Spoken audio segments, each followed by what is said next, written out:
Hello everyone, welcome back to Gyan Bucket. আজি ক্লাসটোত আমি আমাৰ সংবিধানৰ যিখিনি ইম্পৰ্টেন্ট আৰ্টিকেলস ওকে তাৰ কিছুমান ডিসকাস কৰিম ওকে এই ক্লাসটো মই দুটা পাৰ্টত ডিভাইড কৰিছো ৰাইট আপোনালোকৰ গোটেইখিনি যদি একেলগে দি দিও তেতিয়া হলে মনত ৰখাত কিছু প্ৰবলেম হ'ব পাৰে ৰাইট সো দুটা পাৰ্টত মই আপোনালোকক প্ৰভাইড কৰিম তেতিয়া আপোনালোকৰ কাৰণেও মনত ৰাখিবৰ কাৰণে ইজি হ'ব ৰাইট ইয়াৰ আগতে আমি আমাৰ কনস্টিটিউচনৰ যিখিনি বেসিক ফিচাৰ সেইখিনি ডিসকাস কৰিছো আৰু ইন্ট্ৰোডাকচন খিনিও ডিসকাস কৰিছো ৰাইট আৰু আমাৰ এই স্পেশাল সিৰিজটোৰ আজি হৈছে part 20 okay ji hokale agor part bur swa nai apnalake agor part bur sabor karone moi description of playlist or link di disu tar par sabo paribo all right so let's start the session to amar সংবিধানৰ part 1 ত দিয়া আছে article 1 number article পৰা 4 number article লৈকে okay part 1 to right to 1 number article mate ki name and territory of the union that means एक number article describe करा আছে কি বুলি India that is Bharat as a union of states rather than a federation of states okay তো আমি article 1 ৰ পৰা গম পাও আমাৰ দেশখনৰ নাম okay দেন আমাৰ দেশৰ পলিটি টাইপ টু কি হয় right আৰ্টিকল 1 ৰ পৰা আমি গম পাও okay আৰ্টিকল 1 ত কৈছে India that is Bharat right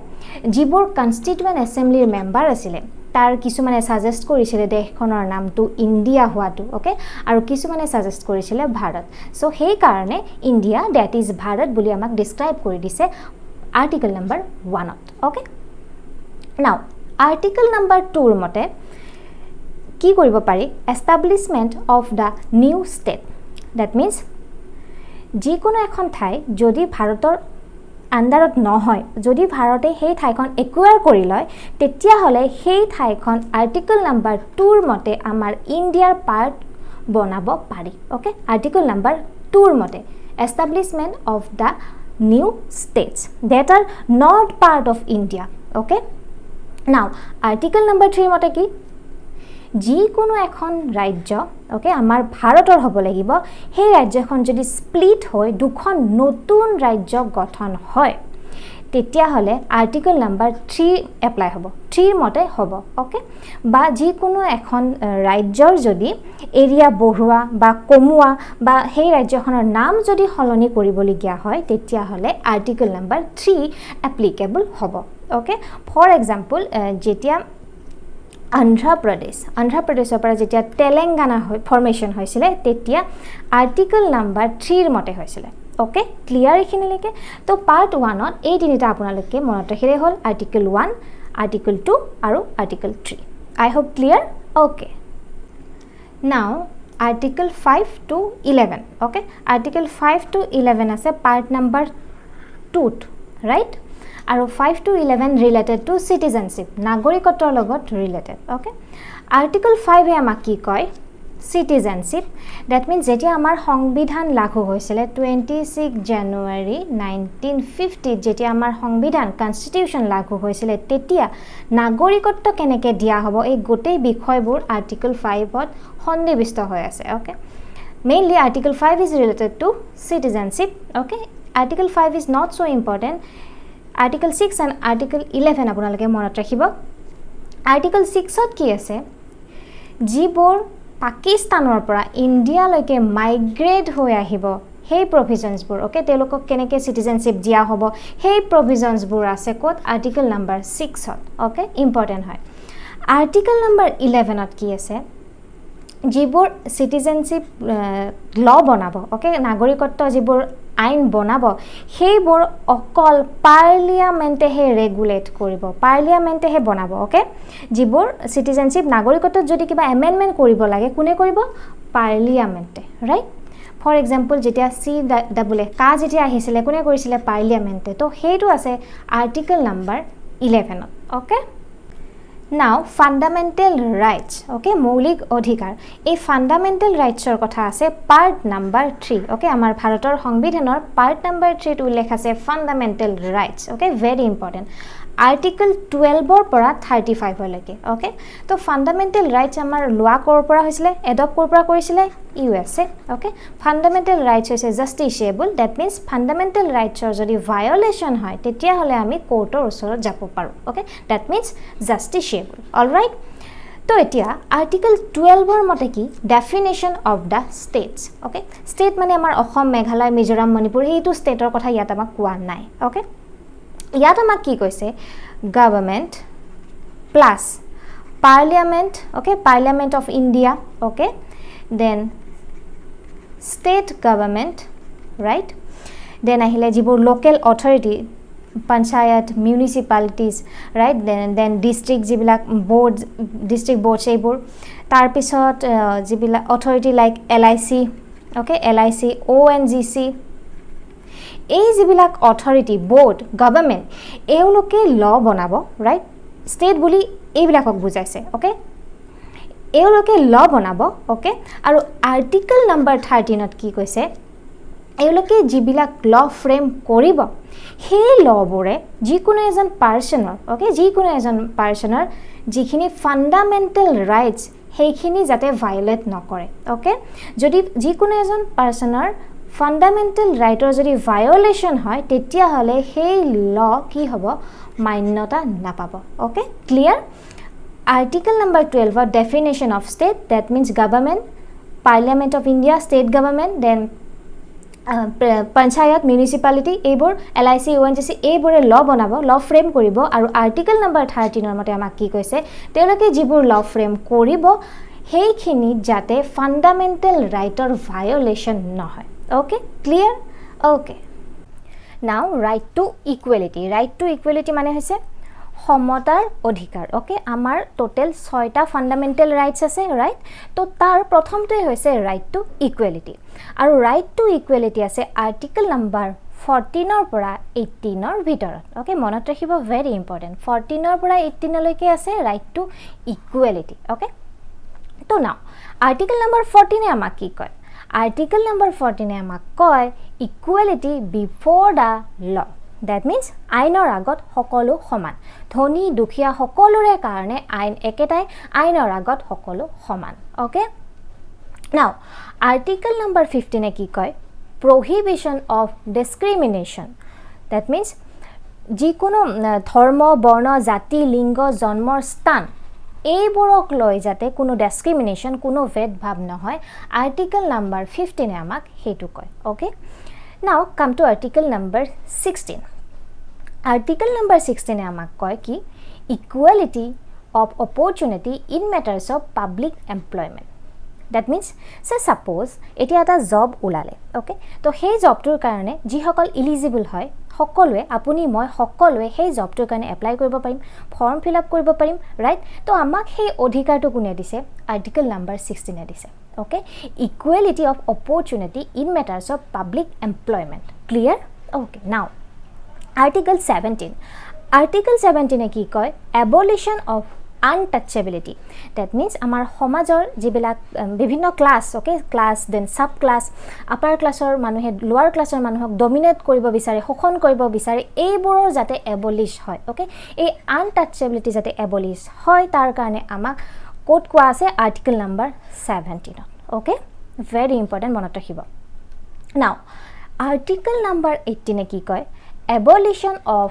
titles that means বিভিন্ন উপাধি সম্মান হেবোৰ যাতে এবলিশ কৰা হয় যেতিয়া আগতে আমাৰ ভাৰতবৰ্ষত কি হৈছিল বিভিন্ন উপাধি দিয়া হৈছিল ৰাইট যেনেকৈ ধৰক মহাৰাজা ৰায় সাহেব ৰায় বাহাদুৰ এই উপাধিবোৰ মানুহক দিয়া হৈছিল ওকে তো সেই উপাধিবোৰ দিয়াৰ লগে লগে সমাজৰ এজন মানুহক বা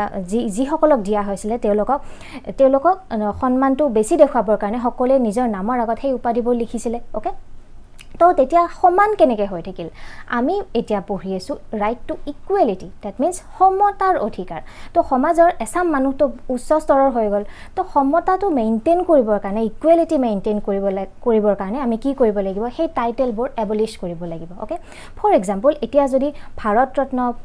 দেন পদ্মশ্ৰী এই যিবোৰ সন্মান আমাৰ ভাৰতৰ এতিয়া যিবোৰ সন্মান দিয়ে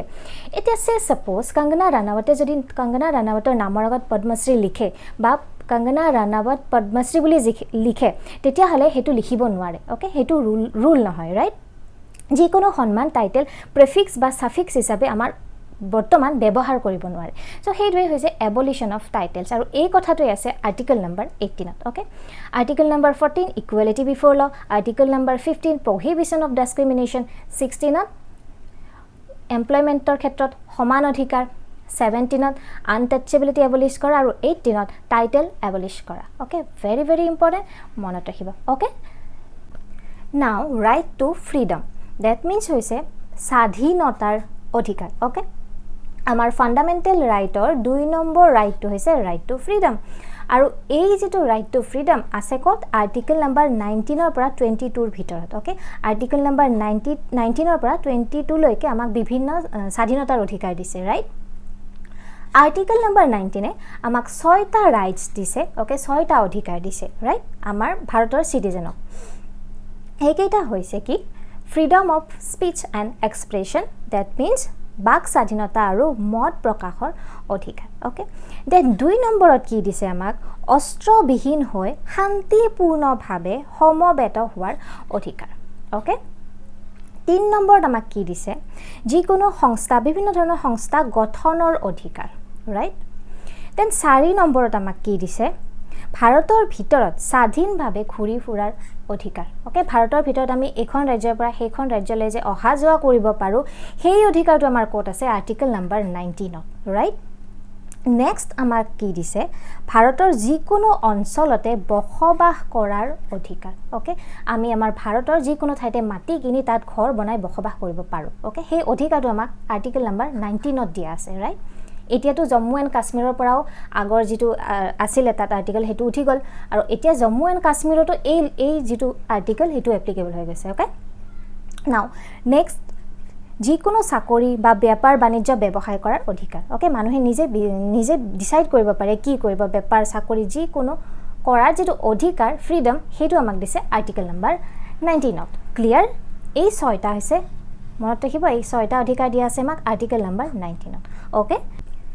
Now article 20 আৰু article 21 এই দুটা আৰ্টিকেল হৈছে বহুত important okay exam point of view পৰা এই আৰ্টিকেল দুটা যেতিয়া ইমাৰ্জেন্সি হয় ন্যাশনাল ইমাৰ্জেন্সি সেই সময়ত এই দুটা আৰ্টিকেল সাসপেন্ড কৰিব নোৱাৰে okay article 20 and article 21 cannot be suspended during national emergency ইয়াৰ বাহিৰত যিবোৰ আৰ্টিকেল আছে আটাইবোৰ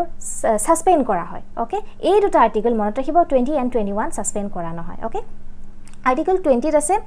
যদি কোনোবা যিকোনো এজন ব্যক্তিক যদি এৰেষ্ট কৰে তো তেওঁ গৱৰ্ণমেণ্টে কেনেকুৱা প্ৰটেকচন প্ৰভাইড কৰিব সেইবোৰ এই আৰ্টিকেল নম্বৰ 20 আছে ওকে আৰ্টিকেল নম্বৰ 20 কি আছে হেতু ইমান বেছি ইম্পৰ্টেন্ট নহয় বাট আৰ্টিকেল নম্বৰ 20 21 যে সাসপেন্ড কৰিব নোৱাৰি হেতু আপোনালোকে মনত ৰাখিব ওকে আৰ্টিকেল নম্বৰ 21 এ জিআই থকাৰ অধিকাৰ ওকে নিজৰ ইচ্ছা অনুসৰি জিআই থকাৰ অধিকাৰ হেতু আমাক প্ৰভাইড কৰে right then article 21A Article 21A amend কৰা হৈছিলে 86th amendment okay 86th amendment যেতিয়া হৈছিলে in the year 2002 okay তেতিয়া এই আৰ্টিকেলটো amend কৰা হৈছিলে 21A okay আৰু ইয়াত আছে কি right to elementary education that means 6 পৰা 14 বছৰৰ বয়সৰ এইটো এজ গ্ৰুপৰ যিখিনি লৰা ছোৱালী তেওঁলোকৰ তেওঁলোকে শিক্ষা পোৱাটো তেওঁলোকৰ ফান্ডামেন্টাল ৰাইট okay আৰু সেই কথাটো আছে আৰ্টিকেল 21A okay এখিনি বহুত ইম্পৰ্টেন্ট প্লিজ মনত ৰাখিব okay next now right against exploitation that means শোষণৰ বিৰুদ্ধে অধিকাৰ okay আৰু এই যেটো ফান্ডামেন্টাল ৰাইট এটো আছে article 23 and 24 okay article number 23 কি কয় prohibition of human trafficking and forced labor that means যিবোৰ ধৰি বান্ধি জোৰ জবৰদস্তি ফোৰ্সফুলি কাম কৰা হয় হেতু কৰিব নোৱাৰে আৰু যেটো হিউম্যান ট্ৰাফিকিং ইয়াৰ পৰা এখন ঠাইৰ পৰা ধৰক ধৰি বান্ধি লৈ গৈ বেলেগ এখন ঠাইত বিক্ৰী কৰি তাৰ ফোৰ্সফুলি কাম কৰা হয় হেতুই হৈছে হিউম্যান ট্ৰাফিকিং আৰু তাৰে প্ৰহিবিশনৰ কথা আছে article number 23 okay human trafficking আৰু forced labor then article 24 ত কি আছে যেটো child labor okay prohibition of employment of children in factories etc তো এই শিশুসকলক যাতে কাম কৰিব 14 বছৰৰ তলৰ শিশুক যাতে কাম কৰিব দিয়া নহয় ফ্যাক্টৰী child laborer against হেতু আছে article number 24 okay now right to freedom of religion that means ধৰ্মৰ অধিকাৰ okay আৰু এই যেটো fundamental right it was a article 25 or 28 লৈকে okay article 25 এ আমাক কি কয় ভাৰতৰ যিকোনো ব্যক্তিয়ে নিজৰ ধৰ্ম পালন কৰিব পাৰে তাত কোনো বাধা নাই right নিজৰ ধৰ্ম সকলোৱে নিজে নিজে পালন কৰিব পাৰে okay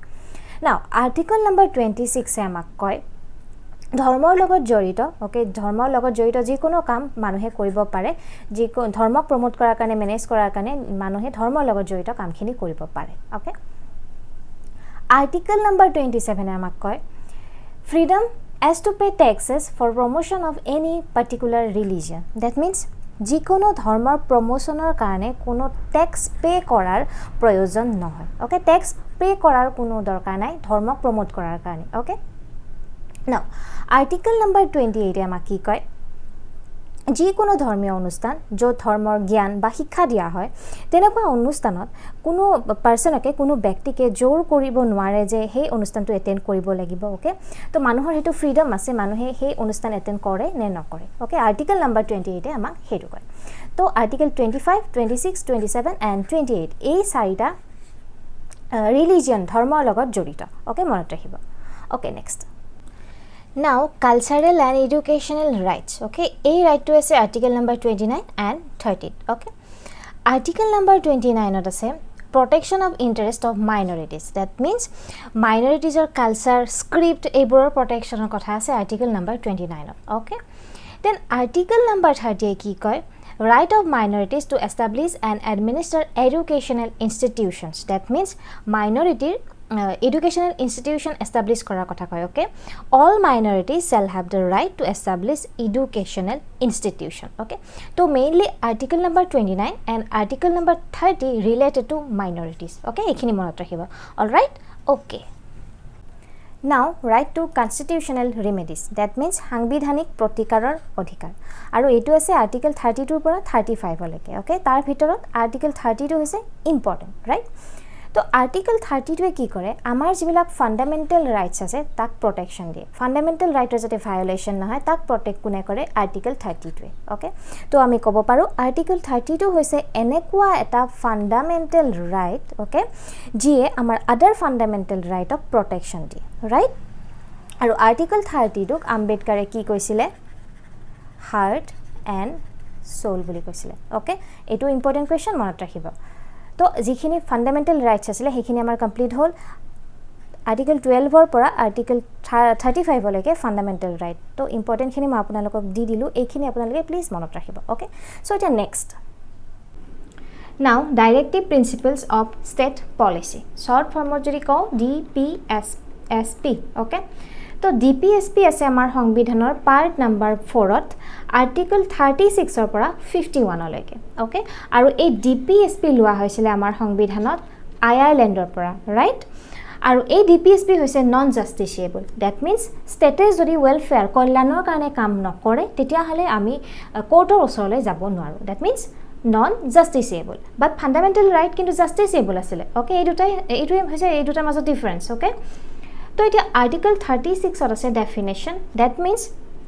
ৰাজ্য এখনক ষ্টেট এখনক কল্যাণকাৰী ৰাজ্য ওয়েলফেয়াৰ ষ্টেট বনাবৰ কাৰণে ৰেসপন্সিবল কোন ষ্টেট গভৰ্নমেন্ট ওকে আৰু হেতু কথাই আছে আৰ্টিকল নম্বৰ 36 ত ওকে নাও আৰ্টিকল 40 ত আছে organisation of village panchayat okay পঞ্চায়তৰ অৰ্গানাইজেশনৰ কথা আছে article number 40 right article number 43 ত আছে যিকোনো ওয়াৰ্কাৰক ওকে মিনিমাম এটা ওয়েজেস দিব লাগিব হে কথাটো আৰ্টিকল নম্বৰ 43 ত আছে ৰাইট দেন আৰ্টিকল নম্বৰ 45 ত আছে 6 বছৰৰ তলৰ শিশুৰ কেয়াৰ আৰু এডুকেশনৰ কথা ওকে কেয়াৰ আৰু এডুকেশনৰ কথা আছে আৰ্টিকল নম্বৰ 45 ত 6 বছৰৰ তলৰ শিশু ওকে এখিনিলৈকে ক্লিয়াৰ ওকে নেক্সট নাও article number 47 okay article number 47 ত কি আছে duty of the state to raise the level of nutrition and the standard of living and to improve public health that means nutritionor jitu level tak raise kora manuhor living standard to high kora unnoto kora aru public health improve kora okay hekhini ase article number 47 right article number 48 or ase organization of agriculture and animal husbandry okay ei duta ase article 48 then article 48 ase environmental protection or kane okay protection and improvement of environment and forest then wildlife of safeguard diar kotha ase article 48A right now article 49 ot ki ase protection of monuments and places and objects of natural importance. That means ডাঙৰ ডাঙৰ যিবিলাক monuments like Taj Mahal হেনেকুৱা monument বিলাকক protection দিয়াৰ কথা আছে article 49 ত, right? Now article 50 কি আছে? Separation of judiciary from the executive. That means ন্যায়পালিকা কাৰ্যপালিকাতকে যে পৃথক সেই কথাটো সেপাৰেশন কেনেকৈ পৃথক সেইখিনি কথা আছে ক'ত? Article 50. Okay, now article number 51 ত আছে promotion of international peace and security. Okay, international peace আৰু সিকিউৰিটিৰ প্ৰমোশন কৰাটো আৰ্টিকল নাম্বাৰ 51 ত আছে. ওকে, সো আৰ্টিকল নাম্বাৰ 51 লৈকে আছিল DPSP, that means directive principle of state policy, right? 36 ৰ পৰা 51 লৈকে আছিল, মনত ৰাখিব. ওকে, তো next article 51A. Article 51A কি আছে? Fundamental duties. Okay, fundamental duty আছে পাৰ্ট 4A আৰু আৰ্টিকল 51A, ৰাইট?